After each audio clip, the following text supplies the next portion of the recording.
ನಮ್ಮ Sahyadri news channel ಅನ್ನು YouTube, Facebook ಹಾಗೂ ಇನ್ಸ್ಟಾಗ್ರಾಂನಲ್ಲಿ ನೋಡಿ. ಸಬ್ಸ್ಕ್ರೈಬ್, ಲೈಕ್ ಮತ್ತು ಶೇರ್ ಮಾಡಿ ಪ್ರೋತ್ಸಾಹಿಸಿ. ಈ ವರ್ಷದ ಆರಂಭದ ಮಾಸದಲ್ಲಿನೇ ಅತ್ಯಂತ ಪ್ರಮುಖವಾದಂತಹ 3 ಘಟನೆಗಳು ನಡೆದಿದ್ದಾವೆ.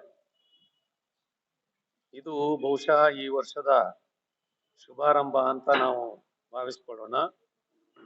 ಬಹುಶಃ ಮುಂದಿನ ದಿನಮಾನಗಳು ಈ ಹಿನ್ನೆಲೆಯಲ್ಲಿ ಒಂದು ಒಳ್ಳೆಯ ವಾತಾವರಣವನ್ನ ದೇಶದಲ್ಲಿ ನಿರ್ಮಾಣವಾಗಲಿಕ್ಕೆ ಕಾರಣವಾಗ್ತಾ ಇದೆ ಎನ್ನುವಂಥದ್ದನ್ನು ಕೂಡ ನಾವು ಈ ಸಂದರ್ಭದಲ್ಲಿ ಬಯಸ್ತಾ ಇದ್ದೇವೆ ಮತ್ತು ಹಾರೈಸ್ತಾ ಇದ್ದೇವೆ.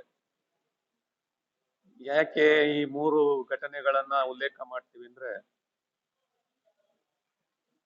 ಒಂದು ದೇಶಾದ್ಯಂತ ನಡೆದಂತಹ ಒಂದು ಘಟನೆ, ಇನ್ನೊಂದು ರಾಜ್ಯದ ಅಲ್ಲಿ ನಡೆದಂತಹ ಒಂದು ಘಟನೆ, ಇನ್ನೊಂದು ಮೂರನೇದು ನಮ್ಮ ಊರಿನಲ್ಲಿ ನಡೆದಂತಹ ಒಂದು ಘಟನೆ.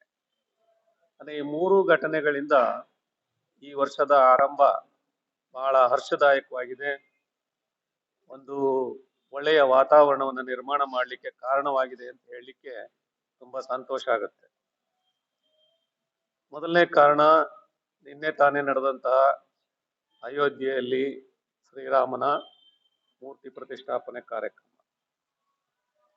ಇದು ಇಡೀ ದೇಶವೇ ಅಥವಾ ಇಡೀ ಪ್ರಪಂಚದಲ್ಲಿನೇ ರಾಮ ಭಕ್ತರು ಅಥವಾ ಹಿಂದೂಗಳು ಎಲ್ಲರ ಆರಾಧ್ಯ ದೈವವಾಗಿರ್ತಕ್ಕಂಥ ಶ್ರೀರಾಮನನ್ನ ಅಯೋಧ್ಯೆಯಲ್ಲಿ ಪ್ರತಿಷ್ಠಾಪನೆ ಮಾಡಬೇಕು ಅನ್ನುವಂಥದ್ದು ಬಹು ದಿವಸಗಳ ಬಯಕೆಯಾಗಿತ್ತು. ಆ ಬಯಕೆ ನಿನ್ನೆ ಈಡೇರಿದೆ. ಬಹುಶಃ ನಿನ್ನೇನು ಹೇಳಿದ್ದೆ ಈ ಮಾತನ್ನ, ಇವತ್ತು ಕೂಡ ಹೇಳ್ತಾ ಇದ್ದೀವಿ. ಭಾರತ ದೇಶ ಅಂದ್ರೆ ಸಂಸ್ಕೃತಿ, ಪರಂಪರೆ ಇವುಗಳ ಹಿನ್ನೆಲೆ ಇರುವಂತ ನಾಡು. ಮತ್ತೆ ಈ ದೇಶಕ್ಕೆ ಬೆಲೆ ಬರೋದು ಭೌತಿಕ ಸಂಪತ್ತಿನಿಂದಲ್ಲ, ಸಾಂಸ್ಕೃತಿಕ ಸಂಪತ್ತಿನಿಂದ. ಒಂದು ದೇಶಕ್ಕೆ ಮಹತ್ವ ಬರೋದು ಆ ಹಿನ್ನೆಲೆಯಲ್ಲಿ. ಹಾಗಾಗಿ ಆ ಸಂಸ್ಕೃತಿಯ ಪ್ರತೀಕವಾಗಿರ್ತಕ್ಕಂಥ ಒಂದು, ಅದು ದೇವರು, ಧರ್ಮ ಇವುಗಳನ್ನ ಅವಲಂಬಿಸಿದೆ. ದೇವರನ್ನ ನಾವು ಸಂಸ್ಕೃತಿಯ ಪ್ರತೀಕವಾಗಿ ನೋಡೋದು ಅಂತ ಹಿನ್ನೆಲೆಯಲ್ಲಿ ಹಲವಾರು ಆದರ್ಶಗಳನ್ನ ಪಾಲಿಸಿಕೊಂಡು ಬಂದಂತಹ ಶ್ರೀರಾಮನ ಆದರ್ಶ ಆಡಳಿತ ಬಹುಶಃ ಲೋಕಕ್ಕೆ ಬಹಳ ಆದರ್ಶವಾದದ್ದು. ಹಾಗಾಗಿ ಗಾಂಧಿಯವರು ಮೊದಲಾದವರು ಹೇಳ್ತಿದ್ದು ರಾಮರಾಜ್ಯ ಸ್ಥಾಪನೆ ಆಗ್ಬೇಕು ಅಂತ. ಹಾಗಾಗಿ ರಾಮನ ಆದರ್ಶ ಗುಣಗಳು ಅಂದ್ರೆ ಎಲ್ಲರನ್ನೂ, ಬಡವರನ್ನ, ಸಾಮಾನ್ಯರನ್ನ ಎಲ್ಲರನ್ನೂ ಕೂಡ ಪ್ರೀತಿಯಿಂದ ಎಲ್ಲರ ಕಲ್ಯಾಣವನ್ನು ಬಯಸಿದಂತ ವ್ಯಕ್ತಿ ಶ್ರೀರಾಮ. ಅಂತ ಆಡಳಿತ ದೇಶದಲ್ಲಿ ಬರ್ಲಿ ಅನ್ನುವಂಥದ್ದು ಒಂದು. ಎರಡನೇದು, ಅವನ ಆದರ್ಶ ಗುಣಗಳು ಎಲ್ಲರ ಹೃದಯ ಮಂದಿರದಲ್ಲಿ ಪ್ರತಿಷ್ಠಾಪನೆ ಆಗ್ಲಿ ಅಂತ ನಾವು ಹಾರೈಸ್ತಾ ಇದ್ದೇವೆ. ಇದು ಇಡೀ ದೇಶದಲ್ಲೇ ನಡೆದಂತ ಒಂದು ನಿನ್ನೆಯ ಮಹತ್ವದ ಘಟನೆ. ಇನ್ನೊಂದು ನಮ್ಮ ರಾಜ್ಯದ್ದು. ಬಹುಶಃ 18ನೇ ತಾರೀಕು ಕರ್ನಾಟಕ ಸರ್ಕಾರ ಬಸವಣ್ಣ ಕರ್ನಾಟಕದ ಸಾಂಸ್ಕೃತಿಕ ನಾಯಕ ಅಂತ ಹೇಳಿ ಘೋಷಣೆ ಮಾಡಿದ್ದು. ಇದು ಕೂಡ ನಮ್ಮ ರಾಜ್ಯದಲ್ಲಿ ನಡೆದಂತಹ ಒಂದು ಅಪೂರ್ವವಾದಂತಹ, ಅತ್ಯಂತ ಮಹತ್ವದ ಮತ್ತು ನಿರೀಕ್ಷಣೆಯ ಒಂದು ಮಹಾಕಾರ್ಯ.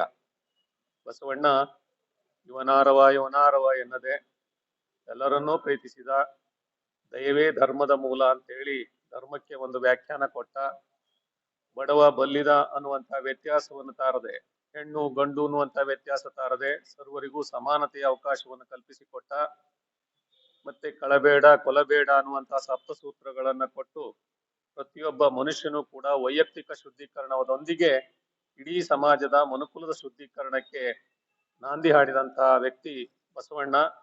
ಬಸವಣ್ಣ ಅಂತಂದ್ರೆ ಒಂದು ಸಂಸ್ಕೃತಿ, ಬಸವಣ್ಣ ಅಂತಂದ್ರೆ ಒಂದು ಪರಂಪರೆ, ಬಸವಣ್ಣ ಅಂದ್ರೆ ಒಂದು ಇತಿಹಾಸ.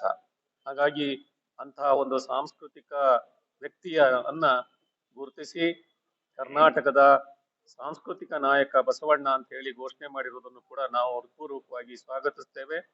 ಮತ್ತು ಆ ಒಂದು ಸಂದೇಶಗಳು ಪ್ರತಿಯೊಬ್ಬರಲ್ಲಿಯೂ ಕೂಡ ಪಾಲನೆ ಆಗ್ಲಿ, ಮತ್ತೆ ಅದನ್ನೆಲ್ಲರೂ ಕೂಡ ಅಳವಡಿಸಿಕೊಳ್ಳಲಿ ಅನ್ನುವಂಥದ್ದನ್ನು ಕೂಡ ಈ ಸಂದರ್ಭದಲ್ಲಿ ತಿಳಿಸ ಬಯಸ್ತೇವೆ. ಇನ್ನು ನಮ್ಮೂರಿಂದು ಅಂದ್ರೆ ಶಿವಮೊಗ್ಗದಲ್ಲಿರ್ತಕ್ಕಂಥ ಜೈಲು ಆವರಣ ಏನಿದೆ, ಅದಕ್ಕೆ ಬಹುಶಃ ಜೈಲು ಇಲ್ಲಿಂದ ಹೊರಗೆ ಹೋಯ್ತು. ಅದೊಂದು ಆವರಣ ಇತ್ತು, ಬಹಳ ದೊಡ್ಡ ಆವರಣ. ಅದನ್ನ ಸಾಂಸ್ಕೃತಿಕ ಕ್ಷೇತ್ರಕ್ಕೆ ಬಳಕೆ ಆಗ್ಬೇಕು ಅನ್ನುವಂತಹದ್ದು ಎಲ್ಲರ ಅಪೇಕ್ಷೆ ಇತ್ತು. ಯಾಕೆಂದ್ರೆ ಒಂದೇನೋ ಸಾರ್ವಜನಿಕ ಬನ್ನಿ ಮುಡಿಯೋದಿರ್ಬೋದು, ಮತ್ತೊಂದಿರ್ಬೋದು, ದೇವ್ರ ಉತ್ಸವಗಳಿರ್ಬೋದು, ಅಂತದಕ್ಕೊಂದು ಆವರಣವೇ ಇಲ್ಲದಂತಹ ಪರಿಸ್ಥಿತಿ ಬಯಲು ಇದ್ದಂತದ್ದು ಆಗಿತ್ತು. ಮತ್ತೆ ನೆಹರು ಮೈದಾನ ಅಪ್ಗ್ರೇಡ್ ಆದ್ಮೇಲೆ ಅಲ್ಲಿ ಯಾವುದೇ ಕಾರ್ಯಕ್ರಮ ಇಲ್ಲ ಅಂದಾಗ ಮತ್ತೊಂದು ಅವಕಾಶಕ್ಕಾಗಿ ಜನ ಎಲ್ಲರೂ ಬಯಸಿದ್ರು ಆ ಕಾರ್ಯವನ್ನ. ಇಂದಿನ ಯಡಿಯೂರಪ್ಪನವ್ರ ಕಾಲದಲ್ಲಿ ಅದನ್ನ ಒಂದು ಸಾರ್ವಜನಿಕ ಉಪಯೋಗ ಬಳಕೆ ಆಗ್ಲಿ ಅಂತ ಅವರು ಆದೇಶ ಕೊಟ್ರು. ಆ ಹಿನ್ನೆಲೆಯಲ್ಲಿ ಅದಕ್ಕೇನ್ ಹೆಸರಿಡಬೇಕು ಅನ್ನೋದಕ್ಕೂ ಕೂಡ ಇವತ್ತು ಏನು ಒಂದು ದ್ವಂದ್ವ ಇತ್ತು, ಆ ದ್ವಂದ್ವ ನಿವಾರಣೆಯಾಗಿ ಅದಕ್ಕೆ ಅಲ್ಲಮಪ್ರಭು ಬಯಲು, ಅಲ್ಲಮಪ್ರಭು ಉದ್ಯಾನವನ ಅಂತ ಹೆಸರನ್ನ ನಾಮಕರಣ ಮಾಡಿರೋದನ್ನು ಕೂಡ ನಾವು ಈ ಸಂದರ್ಭದಲ್ಲಿ ಸ್ವಾಗತಿಸ್ತೇವೆ. ಮತ್ತೆ ಅಲ್ಲಮಪ್ರಭುಗೂ ಬಯಲಿಗೂ ಬಹಳ ವಿಶೇಷವಾದಂತ ಒಂದು ಸಂಬಂಧ ಇದೆ. ಅವ್ರದೊಂದು ವಚನನೇ ಇದೆ, ಬಯಲು ಬಯಲನೆ ಬಿತ್ತಿ, ಬಯಲು ಬಯಲನೆ ಬೆಳೆದು, ಬಯಲು ಬಯಲೆಲ್ಲವಾಯಿತು ಅಂತ. ಅದಕ್ಕೆ ನಾನು ಬಯಲಾದೆನು ಅಂತ ಹೇಳಿ ಪ್ರಭುದೇವರು ಹೇಳಿರುವಂತ ಮಾತು. ಅವನೊಬ್ಬ ಜಗತ್ತು ಕಂಡಂತ ಒಬ್ಬ ದಾರ್ಶನಿಕ, ಅತ್ಯಂತ ಕೆಳಸ್ತರದಿಂದ ಬಂದಂತ ವ್ಯಕ್ತಿ, ಅತ್ಯಂತ ಉನ್ನತ ಸ್ಥಾನವನ್ನು ಪಡೆದಂತ ವ್ಯಕ್ತಿ ಅಲ್ಲಮಪ್ರಭು. ಮತ್ತೆ ಅವರ ಜನ್ಮಸ್ಥಾನ ಶಿವಮೊಗ್ಗ ಜಿಲ್ಲೆ ಎನ್ನುವಂತಹದ್ದು ನಾವೆಲ್ಲ ಹೆಮ್ಮೆ ಪಡುವಂತ ಒಂದು ಇತಿಹಾಸ ಇದೆ.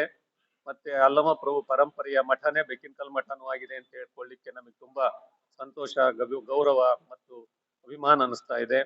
ಅಂತ ಅಲ್ಲಮಪ್ರಭು ಉದ್ಯಾನವನ ಅಂತ ನಾಮಕರಣ ಮಾಡಿದ್ದು ಕೂಡ ನಮ್ಮ ಊರಿನ ಒಂದು ಒಳ್ಳೆಯ ಕಾರ್ಯ ಅಂತ. ಒಟ್ಟಾರೆ ಈ ಮೂರು ಕಾರ್ಯಗಳಿಂದ ಈ ವರ್ಷದ ಜನವರಿ ಆರಂಭ ನಿಜಕ್ಕೂ ಕೂಡ ಬಹಳ ಒಳ್ಳೆ ರೀತಿಯಲ್ಲಿ ಆಗಿದೆ ಅಂತನ್ನುವಂತಹದ್ದು. ಮುಂದಿನ ದಿನಗಳಲ್ಲಿ ಕೂಡ ಇಂಥ ಕಲ್ಯಾಣ ಕಾರ್ಯಗಳು ನಡೆಯಲಿ ಅಂತ ಹಾರೈಸ್ತಾ ಇದ್ದೇವೆ.